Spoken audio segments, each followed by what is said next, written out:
এক মহিলা প্রশ্ন করছে ডক্টর জাকির নায়েককে, আচ্ছা আপনি তো বললেন হিন্দু মুসলমান খ্রিস্টান বৌদ্ধ সব ভাই ভাই, তো সব যদি আমরা ভাই ভাই হই, আমি তো হিন্দু, ওই মহিলা বলছে আমি তো হিন্দু, তা আপনার মক্কা মদিনে আমরা যাইতে পারি না কেন?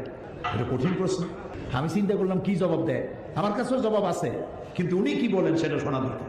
উনি জবাব দিলেন, বোন আপনার বাড়ি কই? কই তো ইন্ডিয়ায়। জন্মস্থান কোথায়? এখানে। আমার জন্মস্থান এখানে।